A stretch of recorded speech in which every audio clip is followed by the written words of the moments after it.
This past spring, I thought we had a great spring. I learned from Coach Bryan a long time ago that you need to have physical football teams in order to win. And I know there's a lot of coaches that preach that and talk about it and give it lip service. Bottom line is we really hit in practice. There's a lot of hitting going on, and I grew up coming through programs at Alabama and Murphy High School, and where you got after it. Football is a collision game, and it's not that we're going to be tackling each other every day in practice, every minute of every day. Bottom line, we do a lot of it in our practice, and I think some coaches get scared to get people hurt and that type of thing. But bottom line, we preach playing physical. We've done that. I think our defense plays a lot better. When they're hitting people in practice, they're going to hit people in games, and I think that really translates into games. And so we had a great spring. The new cafeteria is unbelievable. It's it's all you can eat. They pay a certain amount. It's good for our football players having all you can eat.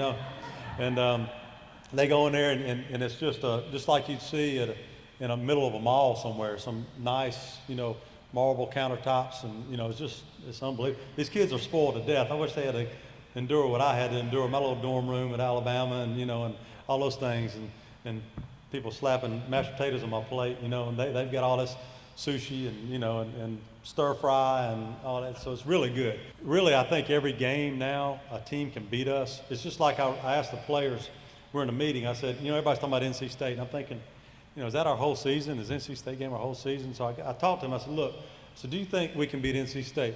Of course, all the guys, they raised their hand. I don't know if they all believed it, but they raised their hand. I said, well, do you think that, Cal Poly, who's nobody's heard of because they're in California, they were ranked in top 20 last year in FCS, can they beat us? And they all raised their hand. I went on down the list, Tennessee Martin, who won their conference 2 years ago, can they beat us? Yes, sir. And so what I'm trying to get at, I think everybody on our schedule now, when in the years past, I couldn't say that. There were some teams on our schedule that we could have practiced one day and beaten. There's no other way to say it.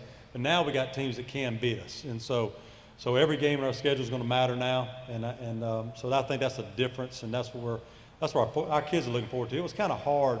We played Cal Davis last year, which was a big win for us.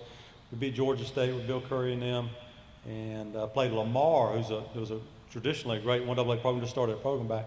Anyway, so after that we had 2 more games left. I could not get our kids going because they thought that those were the 3 we had to win, and they knew that Henderson State and our last couple of games weren't the type teams that we had just played. So as a coach, I didn't like it, and I like to go to battle every week. I don't want to play Alabama every week, but I want to have some competition.